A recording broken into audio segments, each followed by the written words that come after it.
وإلى حضرة النبي محمد صلى الله عليه وسلم. فاتحة. بسم الله الرحمن الرحيم. الحمد لله رب العالمين الرحمن الرحيم مالك يوم الدين. إياك نعبد وإياك نستعين اهدنا الصراط المستقيم صراط الذين أنعمت عليهم غير المغضوب عليهم آمين. يا ربي بالمصطفى بلغ مقاصدنا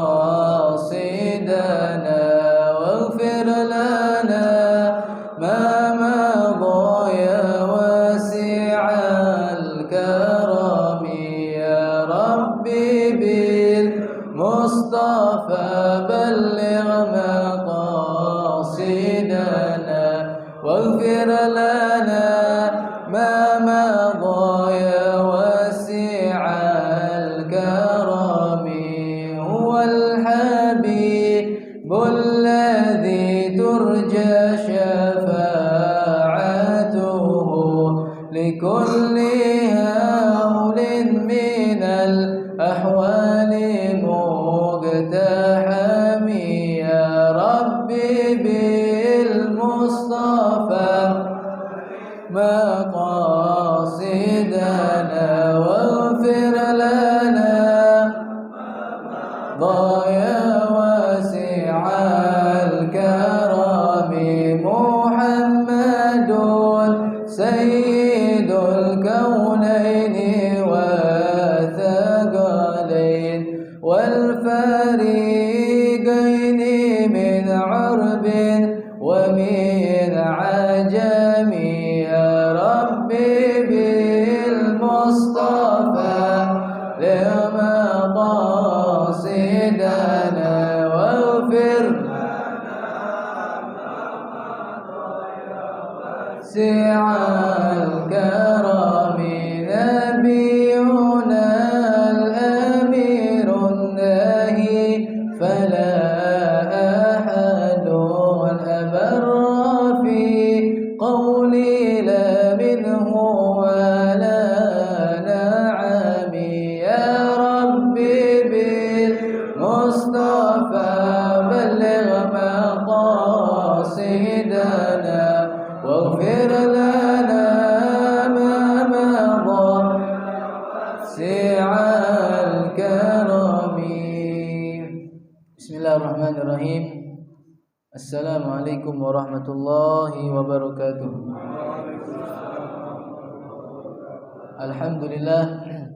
Alhamdulillahilladzi anzala as-sakinata fi qulubil mu'minin liyazdadu imanan ba'da imanihim. Asyhadu an la ilaha illallah wahdahu la syarika lah wa asyhadu anna sayyidina wa maulana Muhammadan abduhu wa rasuluhu la nabiyya ba'dah. Allahumma salli wa sallim wa barik wa karim ala sayyidina Muhammadin wa ala alihi wa sahbihi ajma'in. Amma ba'd. Rabbi shrah li sadri wa yassir li amri wa hlul 'uqdatam min lisani yafqahu qawli wa saddid lisani wahdi qalbi bi jahin nabi wa alihi. Ma'asyiral hadirin wal aba wal ikhwan rahimani wa rahimakumullah. Alhamdulillah, kita bersyukur kepada Allah Subhanahu wa taala di malam hari ini. Allah Subhanahu wa taala masih memberikan kita kesempatan, Allah berikan kita kenikmatan sehingga dimudahkan langkah kaki kita untuk menuju ke masjidnya Allah Subhanahu wa taala dalam rangka memenuhi daripada panggilan Allah, yaitu salat maghrib secara berjamaah. Alhamdulillah, semoga semua rangkaian amal ibadah kita tadi barusan kita lakukan dinilai ibadah dan diterima oleh Allah Subhanahu wa taala. Amin ya rabbal alamin. Bapak-bapak yang dirahmati oleh Allah Subhanahu wa taala, mungkin seperti biasa kita membaca daripada kajian ilmu fikih. Namun pada malam hari ini karena kita sudah memasuki daripada bulan Syahrul Rabiul Awal, memasuki daripada bulan kelahiran daripada manusia yang paling mulia, yaitu Nabi Muhammad sallallahu alaihi wasallam, maka kita sebagai orang yang beriman kepada Allah, beriman kepada Nabi Muhammad, wajib untuk berbahagia dan menyambut atas lahirnya Nabi besar Muhammad sallallahu alaihi wasallam. Kita tahu Abu Lahab seorang yang paling terdepan membenci Rasulullah sallallahu alaihi wasallam. Manusia yang selalu mengganggu Nabi Muhammad sallallahu alaihi wasallam. Namun ketika Rasulullah sallallahu alaihi wasallam lahir, apa yang dilakukan oleh Abu Lahab? Beliau bebaskan budak sahayanya. Kenapa? Karena membawa kabar gembira kepada Abu Lahab bahwasanya keponakannya telah lahir, yaitu Nabi Muhammad sallallahu alaihi wasallam. Maka ada ulama yang mengatakan Abu Lahab ini ternyata di setiap hari Seninnya dia diringankan azabnya oleh Allah Subhanahu wa taala, bisa mengecup dari jari telunjuknya keluar air susu di setiap hari Seninnya. Apa sebab? Karena Abu Lahab bahagia atas menyambut kelahiran keponakannya yaitu Nabi Muhammad sallallahu alaihi wasallam. Seorang yang kafir, yang tidak beriman kepada Allah Subhanahu wa taala, diberikan oleh Allah Subhanahu wa taala keringanan azab. Lalu bagaimana seorang yang beriman kepada Allah, seorang yang muslim, mengimani Allah Subhanahu wa taala, bahkan di dalam hatinya ada kecintaan kepada Nabi Muhammad sallallahu alaihi wasallam. Jadi kita ngambil keberkahan, Pak. Di malam ini spesial kita ngebahas daripada sejarah Nabi Muhammad sallallahu alaihi wasallam. Biar kita mendapatkan keberkahan dan kemuliaan sebagaimana Allah berikan kepada Abu Lahab, seorang kafir pun diberikan kemuliaan. Kita sebagai orang yang beriman harus lebih bangga, lebih bahagia karena Allah sendiri perintahkan dalam Al-Qur'an. Apa dalilnya? Qul bi fadlillah wa bi rahmatihi fabidzalika falyafrahu. Kata Allah Subhanahu wa taala, katakanlah wahai Muhammad, dengan fadlnya Allah, dengan keanugerahannya Allah, dan dengan rahmatnya Allah. Siapa rahmat Allah ini? Siapa rahmat Allah? Rahmat terbesar Allah Subhanahu wa taala kepada seluruh alam semesta ini adalah Nabi Muhammad sallallahu alaihi wasallam. Tidak ada rahmat yang lebih besar yang Allah berikan kepada kita di dunia ini kecuali dihadirkan sosok manusia Nabi Muhammad sallallahu alaihi wasallam. Dengan rahmat inilah kata Allah Subhanahu wa taala, falyafrahu. Senanglah kalian, berbahagialah kalian, banggalah kalian kata Allah Subhanahu wa taala. Dan ini perintah dari Allah Subhanahu wa taala. Masyarul hadirin wal aba rahimani wa rahimakumullah.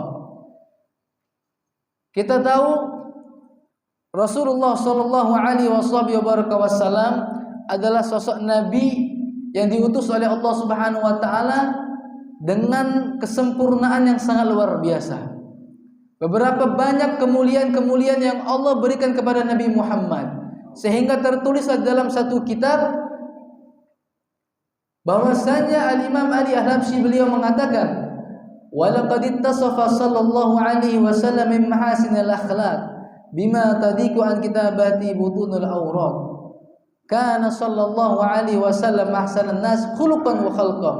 Beliau mengatakan, adapun Rasulullah sallallahu alaihi wasallam adalah paling bagusnya manusia, baik secara fisik ataupun secara akhlak. Khalqa itu fisik. Khuluqa itu akhlak. Ada khalqa, ada khuluqa. Secara fisik Nabi Muhammad adalah yang paling bagus, paling sempurna. Kalau kita sering dengar cerita, mungkin anak sering bawakan cerita ketika ada seorang nabi zaman dahulu yang bernama Nabi Allah Yusuf alaihissalam yang memiliki ketampanan yang sangat luar biasa, sehingga seluruh para wanita-wanita pada saat itu terpesona, seolah-olah terhipnotis ketika memandang wajah Nabi Allah Yusuf alaihissalam. Kenapa? Karena ganteng, Pak. Nabi yang paling ganteng dulu itu Nabi Yusuf. Sampai-sampai kalau dia lewat, itu betina-betina yang ada di Mesir itu terpesona seolah terhipnotis. Bahkan Zulaikha, istri bendahara Mesir, itu tergoda dengan Nabi Allah Yusuf alaihissalam. Pengen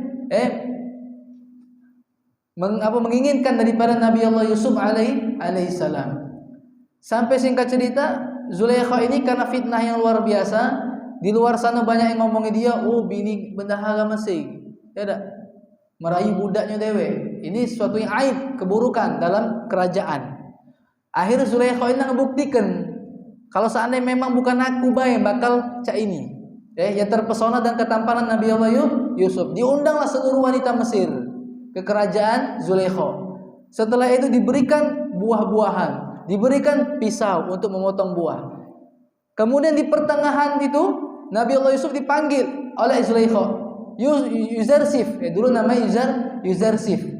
Yuzarsif keluar, kata Zulaikha, ngantarkan buah kepada Zulaikha. Ketika jalan, subhanallah, semua pandangan wanita-wanita ini fokus menuju Nabi Allah Yusuf alaihissalam. Pada saat mereka ingin memotong buah tadi, saking mereka terhipnotis tadi, seolah terhipnotis, mereka potong tangan mereka sendiri. Dan mereka tidak sadar, Pak. Mereka mengiris-iris tangan mereka sampai berdarah-darah. Setelah Nabi Allah Yusuf masuk, Zulaikha mengatakan, lihat, kalian memotong apa? Kata Zulaikha-nya, kalian memotong tangan kalian sendiri. Baru sadar mereka, baru memulai rasa sakit, darahnya keluar semua. Kenapa? Karena memandang wajah Nabi Allah Yusuf alaihissalam. Nah, Aisyah istri Nabi, beliau mengatakan, ya Rasulullah, wasuhbu Zulaikha law ra'ayna jabinahu la'atharna 'alal qalbi taqti'u 'alal aidi. Allah. Istri Rasulullah Aisyah memuji Nabi Muhammad. Wahai Rasulullah, wahai suamiku, dulu teman-temannya Zulaikha kalau lihat Nabi Allah Yusuf, mereka potong tangan-tangan mereka. Tapi hari ini aku saksikan, demi Allah aku bersaksi, kalau seandainya mereka saat ini masih hidup dan mereka memandang wajahmu wahai Rasulullah, bukan tangan lagi yang akan mereka iris, melainkan hati mereka yang akan mereka iris. Kenapa? Keindahan daripada keindahan Nabi Muhammad sallallahu alaihi wasallam. Pernah juga suatu hari ada sahabat Rasulullah yang bernama Abdullah bin Jabir, pernah menghadiri majlis taklim seperti ini habis maghrib, ba'da maghrib, kajian Nabi Muhammad sallallahu alaihi wasallam. Tapi Abdullah bin Jabir ini telat hadirnya, sehingga tidak dapat untuk duduk di dalam masjid. Jadi beliau duduknya di luar. Kebetulan pada malam hari itu malam purnama, malam bulan purnama. Abdullah bin Jabir duduk di luar sehingga tidak ternaungi oleh atap masjid. Langsung melihat ke langit. Beliau pandang wajah Rasulullah. Kemudian beliau memandang ke langit, melihat bulan purnama. Fara'aitu wajha Rasulullah, thumma ra'aitul qamar. Aku lihat wajah Nabi, aku lihat lagi bulan. Sampai 3 kali aku ulang-ulangi, kata Abdullah bin Jabir. Aku lihat wajah Nabi, aku lihat bulan. Fa wallahi la wajha Rasulillah ahla wa ajmal minal qamar. Demi Allah, kata Abdullah bin Jabir, wajah Nabi Muhammad lebih indah daripada bulan purnama. Lebih indah dan lebih enak dilihat daripada bulan purnama. Allahumma shalli wa sallim wa barik alaih. Itu baru berbicara tentang fisiknya Rasulullah, kesempurnaan daripada wajah Rasulullah sallallahu alaihi wasallam. Kemudian beliau mengatakan khalqan wa khulqa, akhlak. Nabi Muhammad itu diutus oleh Allah Subhanahu wa taala apa? Liutammima makarimal akhlak, untuk menyempurnakan akhlak. Allah puji Nabi Muhammad dalam Al-Qur'an di dalam surat Thaha. Apa kata Allah Subhanahu wa taala? Wa innaka la'ala khuluqin 'adzim. Ini pujian tertinggi dari Allah Subhanahu wa taala kepada Nabi Muhammad sallallahu alaihi wasallam. Bahkan mereka para ulama-ulama yang ketika mereka mengarang syair untuk Rasulullah, memuji Rasulullah, mereka mengatakan apa? Kami telah memuji Nabi Muhammad dengan setinggi-tinggi mungkin. Namun demi Allah, pujian kami tidak ada apa-apanya dengan pujiannya Allah Subhanahu wa taala. Apa? Wa innaka la'ala khuluqin 'adzim. Kalau kita perhatikan, Pak, waw itu huruf ataf. Innaka itu dalam bahasa Arab huruf taukid untuk menekankan sesuatu. La'ala, la harfu taukid. Berapa haruf taukid di situ? Ada 2 huruf. Seolah-olah Allah menegaskan dan meyakinkan kepada kita semua bahwasanya Nabi Muhammad adalah orang manusia yang paling mulia akhlaknya. Budi akhlaknya luar biasa. Budi pekertinya sangat luar biasa. Itulah Rasulullah sallallahu alaihi wasallam. Segala sesuatu, fama min khuluqin fil bariyati mahmud illa wa huwa mutallaqan an zainil wujud. Segala sesuatu, apapun, tempat, waktu, barang, kalau sudah dikaitkan dengan Nabi Muhammad, maka akan menjadi mulia. Pak, Nabi Muhammad itu kenapa tidak dilahirkan di bulan yang paling mulia, bulan Ramadan, atau bulan-bulan yang haram, bulan Muharram, bulan apa? Dzulqa'dah, Dzulhijjah, bulan Rajab. Ini bulan-bulan yang haram, bulan-bulan yang sangat dimuliakan oleh Allah Subhanahu wa taala, bahkan disebutkan dalam Al-Qur'an. Kenapa Rasulullah tidak dilahirkan di bulan-bulan ini? Kenapa? Alasannya kenapa?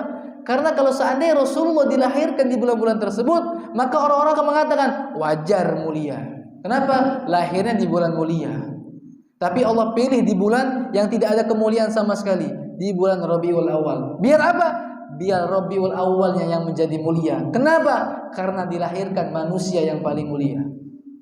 Jadi segala sesuatu yang dikaitkan kepada Nabi Muhammad, bukan Nabi Muhammad yang dikaitkan, tapi segala sesuatu yang terkait dengan Rasulullah akan menjadi mulia.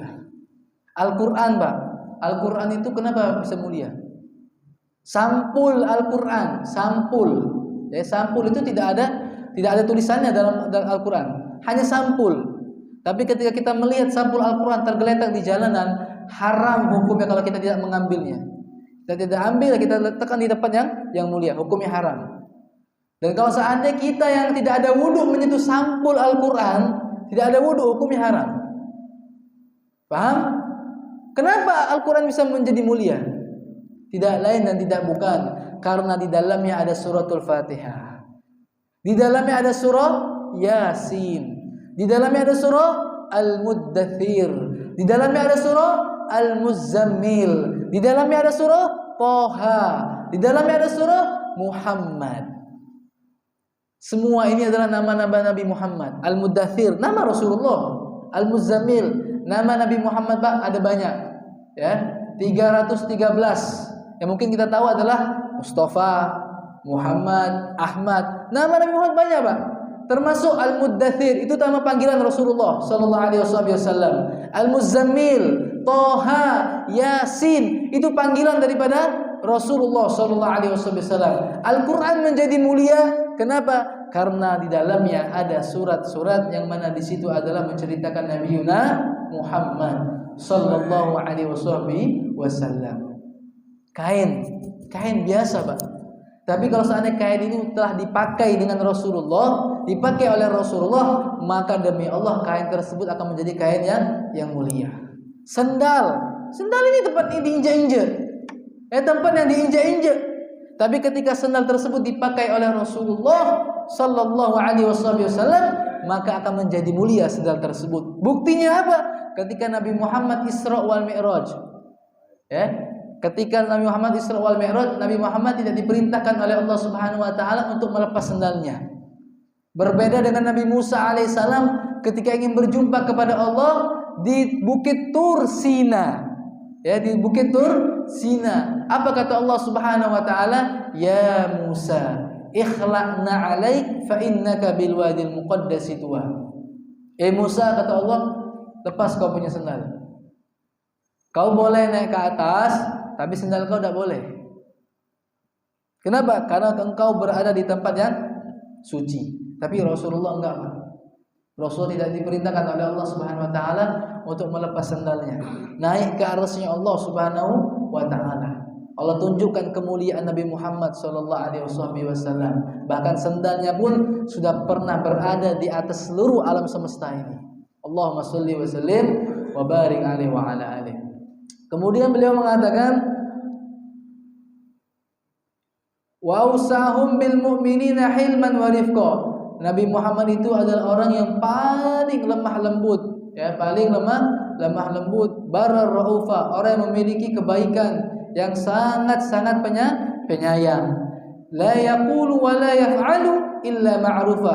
Tidak pernah berucap dan tidak pernah berbuat kecuali semua itu adalah kebaikan. Lahul khuluqus sahal wal lafdhul muhtawi ala ma'na al-jazal. Idza da'ahu al-miskinu ajabahu ijabatan mu'ajjalah. Ini sifat Nabi. Kalau seandainya ada orang miskin yang memanggil Nabi, Nabi akan memenuhi panggilannya dengan panggilan yang sangat cepat. Kalau beda sama kita kalau miskin manggil tak acu bae gitu. Buntu kawan nih. Tak apa. Tak duitnya. Tapi kalau Rasulullah, demi Allah, semakin miskin wong itu, semakin cepat Rasulullah untuk mendatangi dia. Semakin miskin, semakin cepat Rasulullah datangi orang tersebut. Kalau kita kan beda. Misal, ada acara misalnya. Datang si kok ustaz misalnya. Ustaz biasa, ustaz kampung. Ya. Wong tadi biasa bae, ustaz kampung.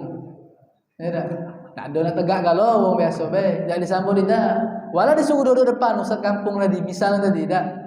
Tapi ketika ada ustaz kondang datang, dengan mobil Pajero, dengan berkawal-kawalan, tegak galau nyambut. Nah, ini tidak diajarkan oleh Rasulullah. Kalau kita memang benar-benar untuk memuliakan seorang ustaz, nak dia ustaz kondang, nak dia ustaz kampung, sama hormati. Dihormati, Pak. Akhlak Rasulullah seperti itu. Akhlak Rasulullah sallallahu alaihi wasallam. Makanya dulu pernah diceritakan ada kisah yang agak lucu.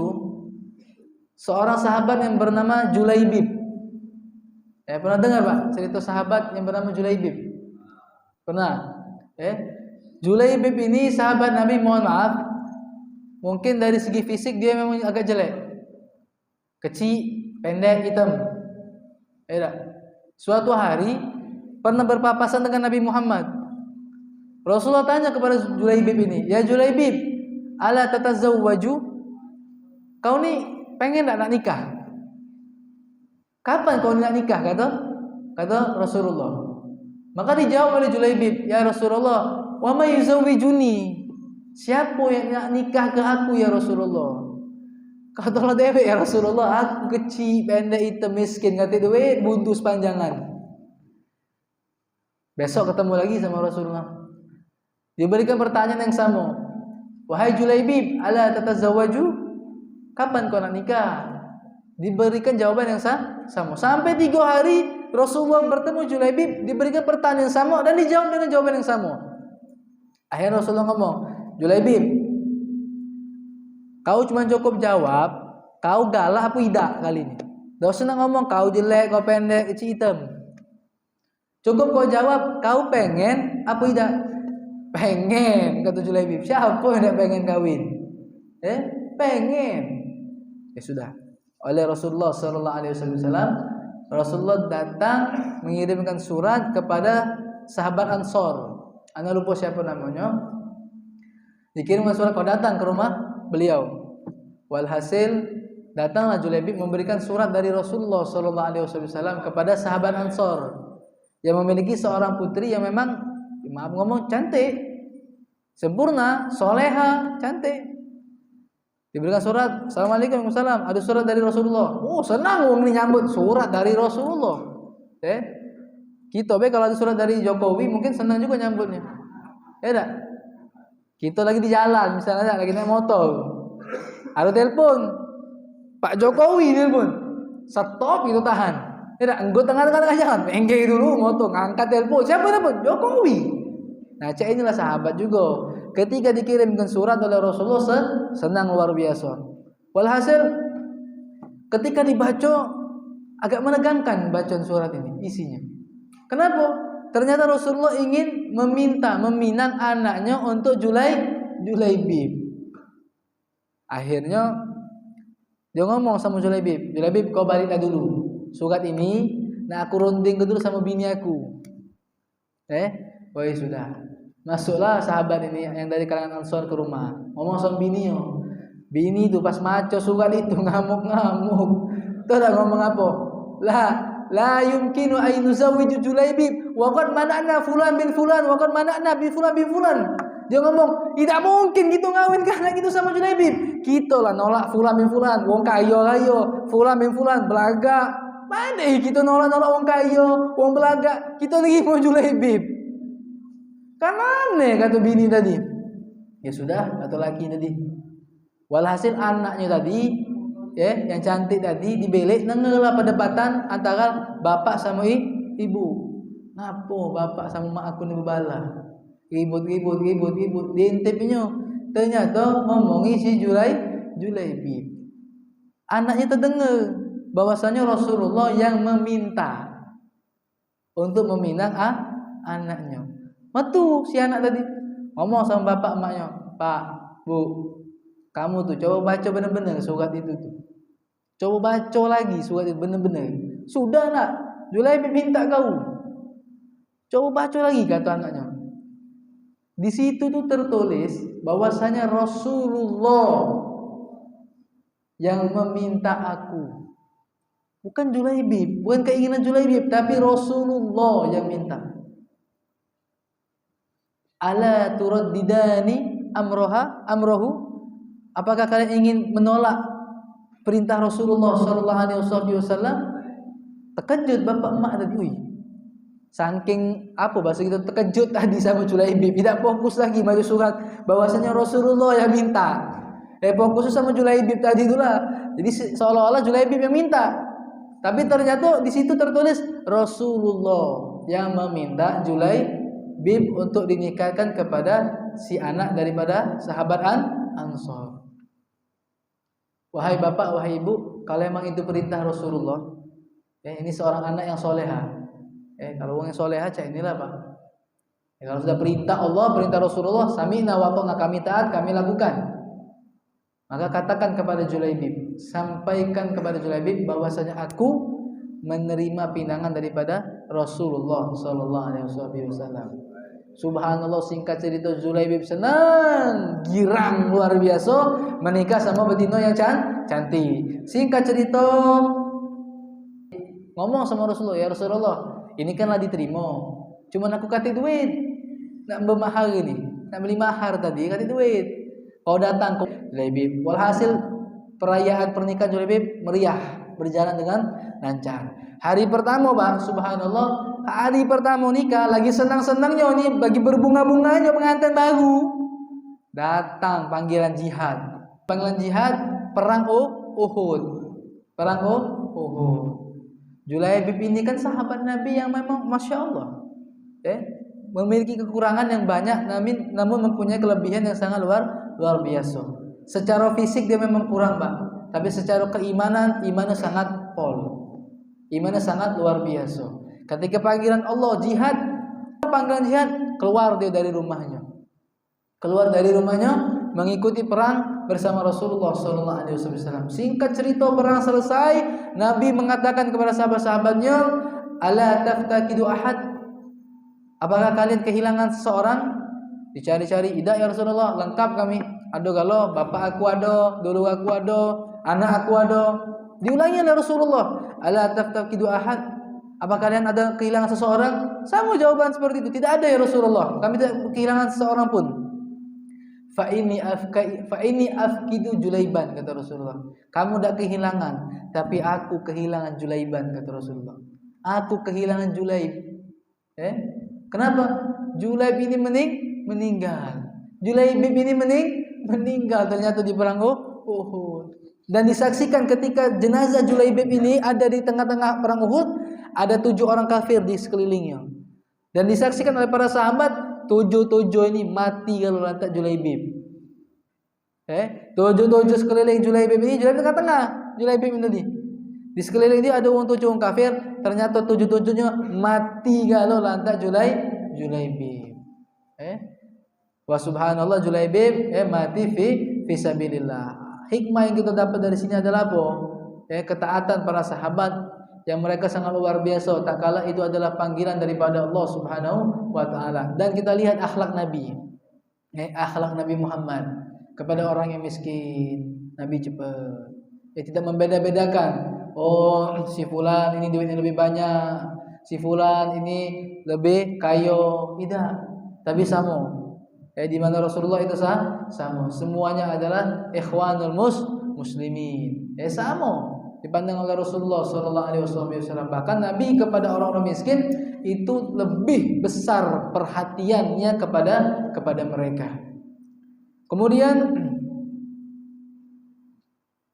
wa huwal abu syafiqur rahim bil yatimi wal armalah. Nabi itu adalah seorang ayah bagi anak-anak yatim dan penolong bagi para janda.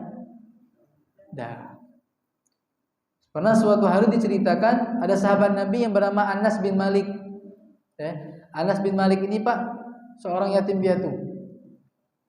Pernah suatu hari di hari Lebaran, Dia sedang bermain, namun di saat semua anak-anak kecil ini tertawa, bahagia, memakai baju baru, Anas bin Malik ini dia menangis.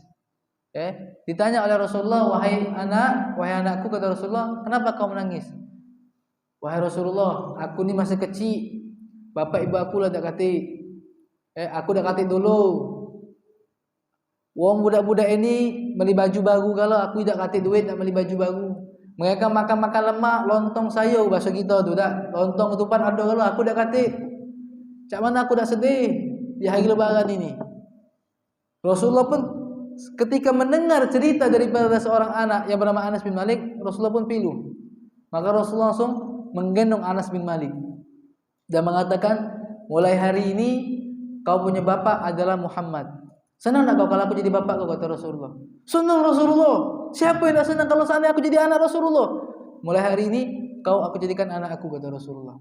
Dan Aisyah adalah ibumu. Dan Hasan wal Husain adalah teman-teman saudaramu. Dibawa balik oleh Rasulullah sallallahu alaihi wasallam.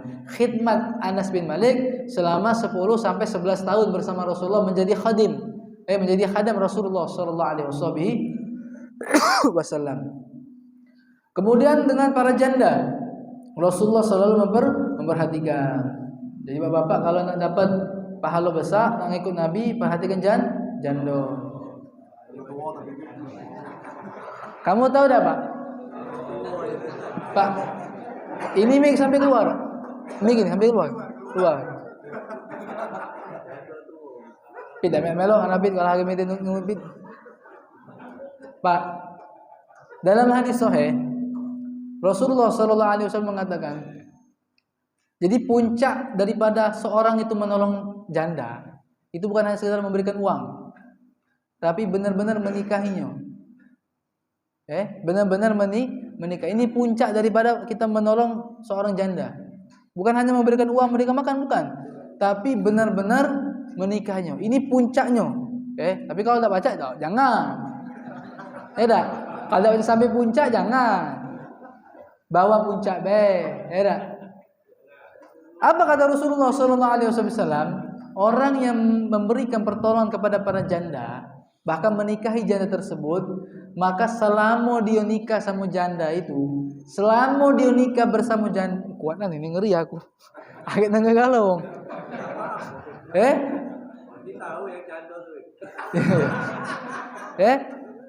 Selama dia menikahi janda itu, maka dia mendapatkan pahala jihad fisabilillah. 10 tahun kamu nikah sama janda, selama 10 tahun kamu dinilai ibadah pahala jihad sama Allah Subhanahu wa taala. Luar biasa. Langsung cak ini kan pahala bapak. Semangat dia aja ya. Jadi itu. Ya, Rasulullah sallallahu alaihi wasallam selalu memperhatikan anak yatim dan para janda. Masyaallah hadirin dirahmati oleh Allah Subhanahu wa taala, yaitulah sekelumit daripada cerita akhlak Rasulullah sallallahu alaihi wasallam. Jadi kita wajib, Pak. Sudah sewajibnya kita selalu mengingat Nabi Muhammad. Jangankan harus di bulan Rabiul Awal, di setiap hari di luar bulan Rabiul Awal kita selalu mengingat Rasulullah sallallahu alaihi wasallam. Syekh Abdurrahman Ad-Diba, pengarang Maulid Diba, beliau mengatakan dalam kitab Maulidnya, walau amilna likulli hinin ahmada maulida qad kana wajib. Kalau seandainya setiap hari, bukan setiap hari, setiap detik, setiap hembusan nafas, kita ini selalu mengingat Nabi Muhammad, itu adalah hal yang perkara yang diwajibkan oleh Allah Subhanahu wa taala. Sudah wajib memang hukumnya. Kita selalu menghadirkan Nabi dalam kehidupan kita, itu wajib. Hadirkan Rasulullah dalam rumah kita. Macam mana Rasulullah ketika bersama istrinya, macam mana Rasulullah ketika bertetangga, macam mana Rasulullah ketika menjadi pemimpin. Itu sudah ada contoh Rasulullah, semua yang dicontohkan oleh Nabi Muhammad sallallahu alaihi wasallam. Jadi itulah kenapa kita harus wajib selalu mengingat Nabi Muhammad sallallahu alaihi wasallam, karena Pak, mohon maaf, tidak ada manusia yang lebih berjasa untuk kita galau-galau kecuali Nabi Muhammad. Tak kati. Bapak ibu kita kalah, tak kati. manusia yang lebih berjasa sama kita kecuali wa ila Rasulullah sallallahu alaihi wasallam. Makanya ketika Nabi Muhammad pada satu hari pernah mengatakan kepada para sahabatnya, wahai sahabatku, inni mushtaqun bi ikhwani. Aku lagi kangen sama dulu-duluku, kata Rasulullah. Kata sahabat, ya Rasulullah, bukankah kami alasna bi ikhwanika? Bukankah kami ini dulurmu, saudaramu ya Rasulullah? Bal antum ashabi, kalian itu sahabatku, kata Rasulullah. Wal ikhwani humul ladzi ja'una min ba'di lam yarawni walakin yu'minuna bi. Mereka adalah orang-orang yang datang setelahku, kata Rasulullah. Tidak pernah melihat wajahku, tidak pernah satu majlis denganku, namun mereka beriman kepadaku. Mereka lah orang-orang yang selalu aku rindukan oleh Rasulullah sallallahu alaihi wasallam. Ya, kita galau-galau ini, Pak. Yang tidak pernah bertemu sama Nabi, tidak pernah duduk langsung bersama Rasulullah, namun Nabi selalu rindu kepada kita. Kenapa? Karena kita tidak pernah memandang wajah Nabi, namun istimewanya kita beriman kepada Rasulullah sallallahu alaihi wasallam. Maka apa kata Rasulullah? Tuba liman ra'ani wa amana bi. Beruntung, kata Rasulullah, orang yang memandang wajahku dan beriman kepadaku. Wa tuba thumma tuba thumma tuba liman lam yarani wa amana bi. 3 kali Rasulullah mengulangi kalimat tuba. Beruntung, beruntung dan beruntung orang yang tidak pernah memandangku namun mereka beriman kepadaku, kata Rasulullah sallallahu alaihi wasallam. Masyarul hadirin wal aba rahimani wa rahimakumullah. Jadi itulah ya sejarah Rasulullah sallallahu alaihi wasallam yang harus selalu kita ingat, yang selalu harus kita praktekkan, aplikasikan dalam kehidupan kita sehari-hari.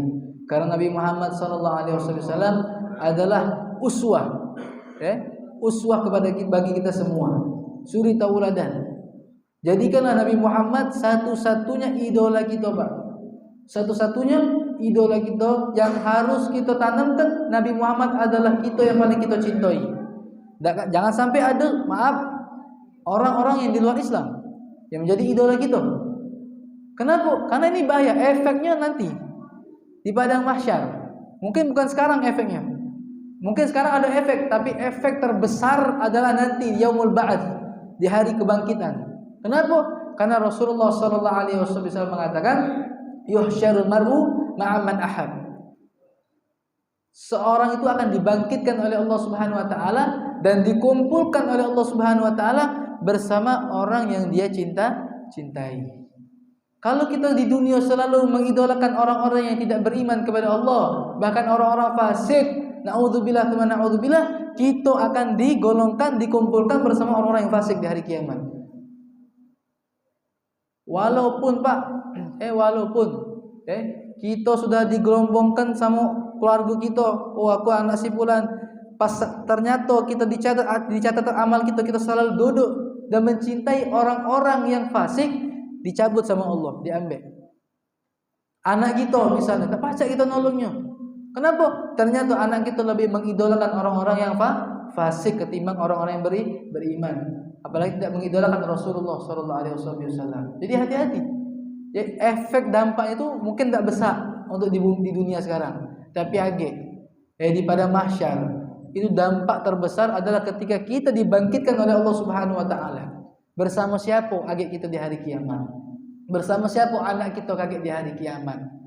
Syukur-syukur kalau seandainya anak kita selalu kita ajarkan, kita kenalkan kepada orang-orang yang baik, orang-orang yang soleh, bahkan kita kenalkan siapa itu Nabi Muhammad sallallahu alaihi wasallam, maka insyaallah anak-anak kita akan menjadi anak-anak yang selamat nanti di hari kiamat. Dan ini penting, Pak. Penting. Jangan sampai anak kita hanya kita pentingkan masalah dunia, tapi kita lupakan masalah akhirat. Dunia boleh kita ambil, dunia boleh. Bahkan Allah katakan dalam Al-Qur'an, "Wala tansa nasibaka minad dunya." Kata Allah, jangan lupakan bagian kalian dari dunia. Artinya memang kita boleh dan diperintahkan oleh Allah Subhanahu wa taala untuk mencari dunia. Ma'isyah kita di dunia, kehidupan kita di dunia, tapi jangan lalaikan akhirat. Ketika sudah ada perintah Allah, kewajiban-kewajiban Allah, maka dahulukanlah kewajiban Allah Subhanahu wa taala. Maka insyaallah ketika kita mendahulukan kewajiban Allah, hak-haknya Allah Subhanahu wa taala, maka insyaallah kita akan menjadi orang-orang yang beruntung baik di dunia maupun di akhirat. Amin ya rabbal alamin. Jam berapa azan? Masih ada 5 menit lagi. Baik.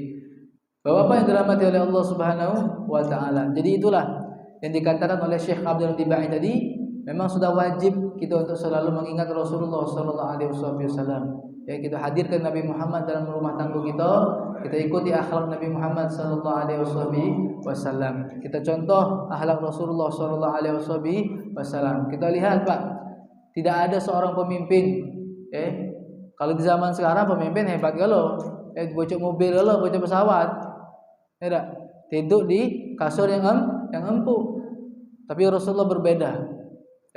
Rasulullah tidur di atas pelepah kurma. Sampai-sampai Nabi Muhammad itu kalau bangun tidur, Pak, itu di pipinya ada bekas-bekas membekas daripada pelepah kurma. Bekas-bekas kalau kita tidur kan kalau ada bekas di rai gitu. Nah, Rasulullah itu selalu ada bekas selalu bangun tidur di pipinya. Bekas daripada pelepah kurma. Belum pernah Nabi Muhammad tidur di atas kasur yang empuk. Maaf kita ini sudah lemah. Jadi kalau kita pikir-pikir, musibah, ujian yang Allah berikan kepada Rasulullah, itu sangat jauh, dibandingkan dengan yang Allah berikan kepada kita. Jadi jangan berharap kita ini tidak bakal dijauh Allah musibah, diberikan ujian tidak bakal. Ini orang gila yang berpikir seperti ini. Seorang Nabi, seorang Rasul diberikan ujian oleh Allah Subhanahu wa taala. Jadi kita pun harus sadar diri ketika Allah berikan ujian kepada kita harus sadar. Kenapa? Kita manusia biasa. Sedangkan Nabi Muhammad seorang nabi, kekasihnya Allah, itu diberikan oleh Allah Subhanahu wa taala ujian. Makanya ketika Rasulullah ditanya kepada para sahabat, "Wahai Rasulullah," sahabat itu kan sedih melihat Rasulullah tidur di atas pelepah kurma, kadang gulingnya batu, keras. Akhirnya sahabat bertanya kepada Rasulullah, "Wahai Rasulullah, ala tad'u ila Allah? Apakah engkau tidak ingin berdoa kepada Allah, meminta kepada Allah selayaknya para nabi-nabi sebelummu, seperti Nabi Allah Sulaiman, yang memiliki kerajaan yang besar, harta yang banyak, seperti nabi-nabi yang lain?" Kata Rasulullah, "Innal anbiya lahu da'watun mustajab." Kata Rasulullah, seluruh nabi, seluruh rasul itu memiliki doa pamungkas. Seluruhnya sudah diberikan oleh Allah Subhanahu wa taala doa pamungkas. Dan semua nabi telah meminta doanya. Sudah dipintakan oleh mereka kepada Allah Subhanahu wa taala. Ada yang minta kekayaan, ada yang meminta keturunan, ada yang meminta azab untuk umat-umatnya. Diturunkan bala musibah kepada umat-umatnya, dan semuanya diijabah langsung. Namanya doa pamungkas. Langsung diijabah sama Allah Subhanahu wa taala, kontan.